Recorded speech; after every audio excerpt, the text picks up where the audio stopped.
What's up, everybody? Welcome back to the channel. Sam here to break down the NFL Thursday Night Football slate. I know it's coming in a little late on the week. Usually I get it out on Monday or Tuesday, but a little bit late this week. Had a lot of stuff going on, but we're still gonna get into all these players, all the plays. If you're new here, make sure to leave a like on this video, subscribe to the channel, leave a comment, turn on the notification bell. It takes like 2 seconds of your time. All that stuff really helps me grow. I've had a lot of growth throughout NFL. NASCAR's coming to an end now, so pretty much just going football strong for a little bit after this week until basketball starts up soon. So. Thank you guys so much for being here. If you want to get more of my content, you can always subscribe to my Patreon. Only $10 a month. You're going to get articles for every single position every single week, along with every single showdown. So Thursday night, Sunday night, Monday night showdown. You're going to get all my rankings for cash and GPP. You're going to get all my injury notes on what to expect with injuries. And this is a big game for injuries, so be sure to go over there and check that out. I'll put the link in the description below. But let's get into the players. We're going to start with the quarterbacks, Aaron Rodgers and Nick Mullins. Aaron Rodgers is $11,000. Nick Mullins $9,200, so you're going to get a little bit of a discount for Nick Mullins. And honestly, how much I'm interested in Aaron Rodgers as a captain comes down to if value opens up. When we go look at the matchup for him, overall it's going to be a positive match for Aaron Rodgers and a slightly negative one for Nick Mullins. The line of this game is set at 50.5 with the Packers' favor, so you get some Nick Mullins playing from behind, Green Bay playing from ahead.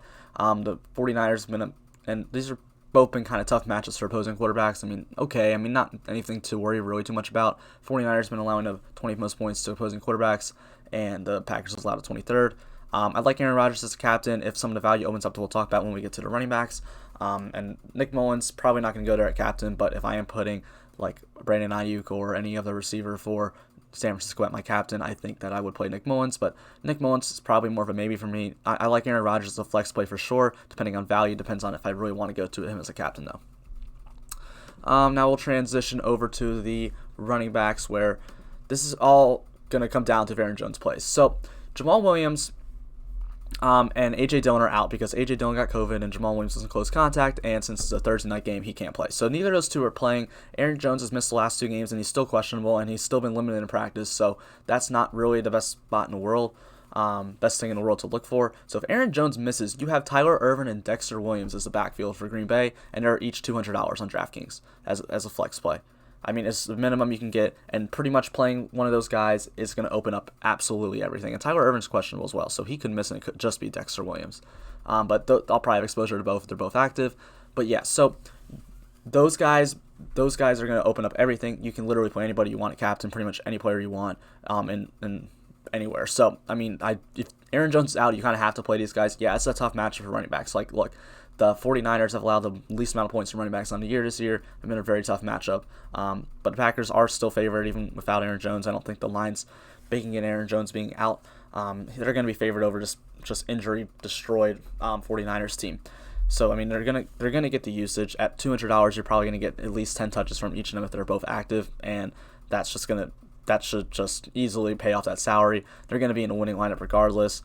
I don't have a lot of usage numbers for them because they haven't ever been a starting guy or a main guy. So Tyler Ervin will probably get a little more usage in passing game. I can't say that. So I think if they're both active, probably like Ervin more. But if Ervin's not active, Dexter Williams, it's hard to get him in in less than 80% of your lineups you're making. But probably still want to go there for captain. If you go there for captain, you can play everybody else, anybody. But I don't expect these guys to explode. It is still a tough matchup, but there's just values and should pay off their salary. Then you got the San Francisco backfield, which is just an absolute disaster anyway. Raheem Mostert, IR. Tevin Coleman came back, he got hurt. Jeff Wilson, IR. So you got JaMychal Hasty and Jerick McKinnon. JaMychal Hasty gets us a little discount from $8,000 Jerick McKinnon, so I'm going to like him a little bit more. Green Bay's a horrible run defense, so I already like the running backs anyway. When you go look at the usage, though, for JaMychal Hasty in the last 3 weeks, this is since Mostert went down again, 9, 9, and 12 carries, but Jerick McKinnon's only seen 6, 3, and 3. And Week 8, honestly, is the more important one for me because we saw Jerick McKinnon was getting rested this in Week 7, but in Week 8, he came out and still only had 3 carries. He's getting more usage in the passing game, 4 targets last week, and then only 1 for JaMychal Hasty. But when you're getting a discount for guys that JaMychal Hasty's been getting more usage and more volume at only $7,200 in the flex, I'd rather go there. I think he's a good captain play. Unless we hear any news from Shanahan tomorrow that Jerick McKinnon's going to just all of a sudden get more usage, then I just want to go. I'll probably prefer JaMychal Hasty.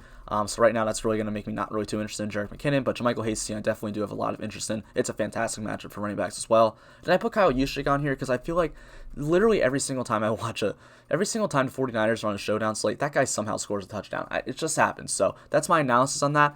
Probably not the best play in the world at all, especially if the other value, if those guys open up. But like, if those guys don't open up and Aaron Jones plays, this is someone who could get you some value, who could get usage in the end zone, could get you a touchdown. We go to the wide receivers now, where there's also some value over there too. You pretty much got Davante Adams and then everyone else in Green Bay, and Ayuk and Bourne, and then Trent Taylor. So Deebo Samuel is out for the 49ers, as is George Kittle, so that's also big. And then we know what's going on in Green Bay. It's nothing new there. So we'll go talk about Davante Adams, who is going to get a tougher matchup with Jason Verrett, but like, I'm really not that worried about it because it's just Davante Adams. Like, he's just good. 49ers allowed the 23rd most points to opposing wide receivers, and I mean, he's got it. Adams is a tougher matchup. The Packers are favored, but I'm not really too worried about that. When you go look at targets, I mean, Davante Adams is 16 red zone targets. That's a ton. I mean, even MVS is 13. Like, that's a lot for him as well. So when we go look at the end zone, though, 5 targets for Davante Adams. He's just getting, I mean, when they get in the end zone, he's the guy that Aaron Rodgers wants to throw the ball to. Him and Tunyon. It's not going to be MVS, so he's got a ton of touchdown upside. I mean, usage obviously is ridiculous, averaging 13.75 targets per game. In the games for MVS without Allen Lazard, he's averaging 4, but last game we did only see him get 1. Equanimeous St. Brown saw 3 targets last week, so I think he's interesting. He's really cheap if you want to get a punt value play.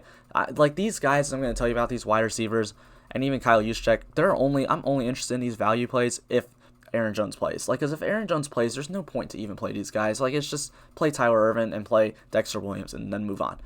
Go get the players you know are going to be good. Like, I'm not going to get these guys unless Aaron Jones plays. So these are, someone like St. Brown is definitely only conditional if Aaron Jones plays. I think MVS is still in play regardless because he has a good matchup on the other side against Emmanuel Mosley, and who got torched this past week against Seattle. Now, I know that was DK Metcalf and Tyler Lockett, but like, mostly DK Metcalf, but like, still, it's a good matchup. So I do like him a good bit. And then Brandon Ayuk and Kendrick Bourne, I mean, with games without Deebo Samuel from beginning usage, 6.75 targets on average for both of them. They saw 11 and 10 last week, and that was without George Kittle as well for most of that game. So, yeah, these guys are going to get usage in the passing game. I like both of them at captain. Brandon Ayuk's probably going to draw a tough matchup against Jair Alexander, who's been the best corner in the league this year. But Kendrick Bourne in the slot's going to get Chandon Sullivan, who's been actually, I don't know if he'll play someone in the slot and someone outside. So, I mean, he's just, either way, he's good. I mean, I'm sure Ayuk has a tougher matchup, but Kendrick Bourne, I mean, he's only 6,200 too. Like, he's cheap enough that I really like his salary tag for the usage he's getting, and he's somewhere I want to go. And then Trent Taylor, I mean, he saw 4 targets last week. That's really only if this is only an interest if the Irvin and Williams really aren't in play. But if they aren't in play, I think Trent Taylor's fine. I think St. Brown's fine. Juszczyk on the last slide's fine too. So, interested wide receiver there. And then we'll go to the tight ends, where we have Jay Sternberger and Robert Tonyan in Green Bay, and then Ross Deli and Jordan Reed in San Francisco, who actually were priced up. So that was the one thing that did get priced up for George Kittle being out, because they knew that. I mean, they didn't know about the Green Bay situation before they made the salaries for this game, but they did about George Kittle, so they got priced up. So we'll talk about Green Bay first. This is gonna be a tough matchup for both teams, like 2 good teams against 2 good coverage linebacker teams against tight ends. So it's going to be a tougher spot there, but nothing really to worry about. When you go look at the usage for Robert Tonyan, he's still averaging 3.857 targets per game, and he's getting 4 end zone targets on the year, second most on the team. So he's getting used in the end zone in the passing game. So that's good. Jay Sternberger is still averaging 1.42 targets per game. He's really cheap. This is another just cheap punt play that if those running backs aren't going to be players we can use, then we'll go to. I honestly don't think they're going to play Aaron Jones. They said they're still really cautious with him, and I mean, they should beat this 49ers team. They just have nobody on this team anymore. But yeah, I mean, Jay Sternberger is definitely a good value play if those guys aren't really viable anymore, but if not, I'm probably going to stay away. And then Ross Deli and Jordan Reed. Jordan Reed's questionable. He's been on the IR, but he's could come off this week. Right now, he's questionable.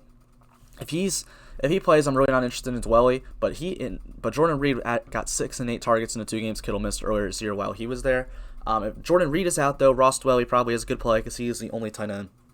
And we saw games last year where George Kittle was out. Ross Dwelly got some usage, so he's going to get used in the end zone.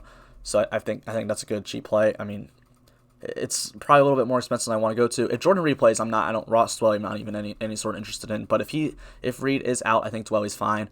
And then kickers and defenses. This game's at 15.5 game total. Both the defenses really aren't that good. I'm not going to get any defenses. If you want to get kickers, that's fine. Only one in each lineup. That's my rule for that. But I think they're fine to go to as well. But I think that's really all I got to say on this on this video. Thank you guys so much for checking this out. Hope you guys really enjoyed it. Make sure to leave a like and a subscribe on the video, and be sure to look out for my other NFL content coming out this week.